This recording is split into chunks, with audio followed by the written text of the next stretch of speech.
the overview of the supplier standards. This is just an abbreviated snapshot of the supplier standards.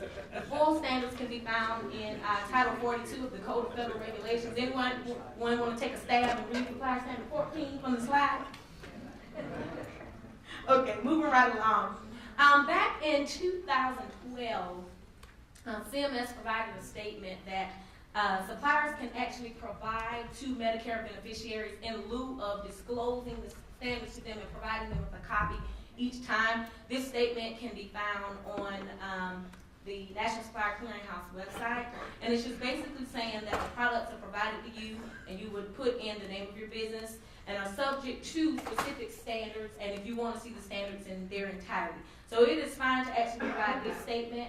Supplier Standard 16 says that they must be disclosed. You can provide them this statement so that as new standards change, you won't have to repeatedly always duplicate and waste money making new copies. Just looking once again at some of the supplier standards. A big one, Standard 1, is submitting all applicable licensure and certification for products and services being provided to Medicare beneficiaries.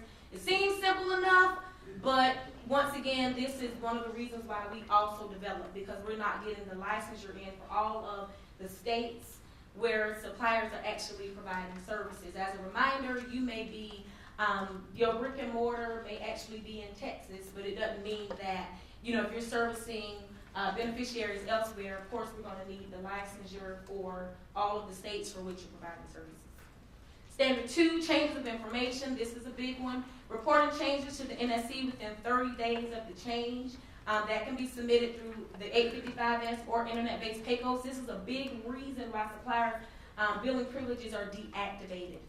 For example, you may be doing your due diligence and sending us that information when it changes, but we also need the updated licensure. We also need everything that is updated. Let's say if the location changes, we're going to need everything that updates along with the location changes. So often, we may get the correct information within 30 days, and we don't have going back to the contact person. So when we call to develop to get the license, we do not have a contact person who is available that we can let them know we need it. So all of a sudden, the billing privileges are deactivated. Well, your billing privileges will be deactivated until you reactivate them, because there is a difference between a revocation and a deactivation. A revocation is when, for example, we come out to your facility and you're non-operational, then you are non-compliant with all of the standards, because we can't even check to see if you're compliant with them. So that is a revocation. When it's a 2 years minimum on that? Yes, there is an enrollment bar. Very good. That went into place as of June of 2008, and it depends on the level of infraction to determine the length of the enrollment bar from the program. It may be 1 year if it's something like a surety bond or not having a license. If it is 2 years, it's going to be non-operational, and 3 years or more are going to be for felony convictions. So if you're reporting your changes to the National Supplier Clearinghouse, but you do not follow up even to let us know that you changed the phone number, you move from suite A to suite B, and so you're starting to get a DNF, that's a do not forward, because your remittance notices and things of that nature, they cannot be forwarded. So if you do not notify the National Supplier Clearinghouse that you've moved, then all of the DME MACs, your billing jurisdictions, they're not aware of your move. So when they send your remittance notices, they're going to go back to them. They're going to alert us, and we're going to flag your file until you update that address. In the interim, they're holding all of your checks. So your billing privileges will be deactivated if we're not notified of any information within 30 days. These are just some examples. Ownership changes, products and services, location changes. Hours of operation.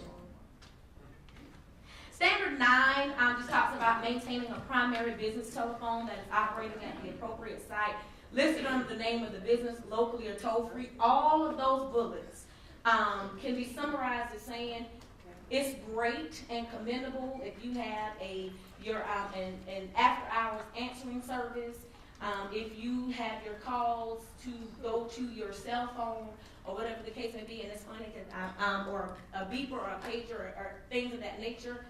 But we're expecting you to have a primary phone number at the location where the Medicare beneficiaries are served.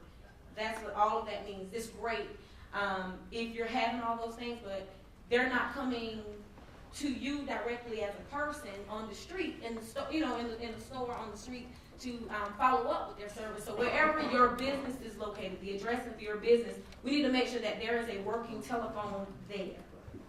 That's what all of those bullets mean. Standard 10, a general liability policy in the amount of $300,000 per occurrence.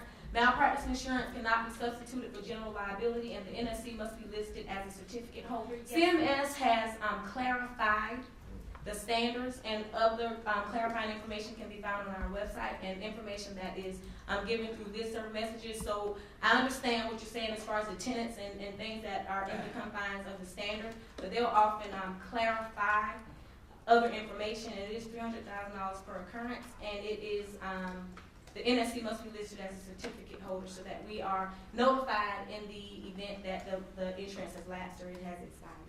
And that it can be found in the 855S. Standards 11 and 12 talks about beneficiary contact. The supplier agrees not to initiate telephone contact with the beneficiary unless, this is standard 11, it is for service or delivery of a covered item. If an item has been provided within the last 15 months or the beneficiary has given express written permission. Capturing an internet IP address is not considered express permission. The supplier is also responsible to deliver the item to the beneficiary and provide instructions on its usage. That's Supplier Standard 12. Supplier Standard 29 prohibits the sharing of a practice location with any other Medicare provider or supplier.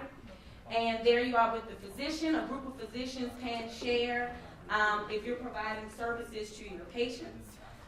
So ordinarily without physicians, then there is a rule that two suppliers cannot share a location. Supplier Standard 30 requires DemiPost suppliers to remain open to the public for a minimum of 30 hours per week. Physicians and non-physician practitioners furnishing services to his or her own patients are exempt from operating for 30 hours per week.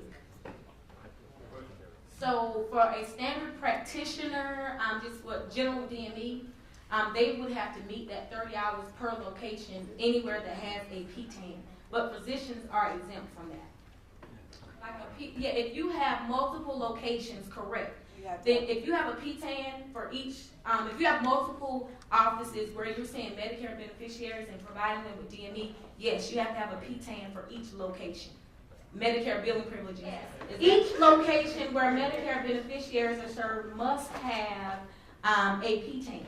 You are more than welcome, and this is in the reminder section, but you are more than welcome to have a general billing location. We're okay with that, but as long as you're using the PTAN for the location where the services were actually rendered. There has to be a new application or go internet-based PICOs for a location for each PTAN. Yes.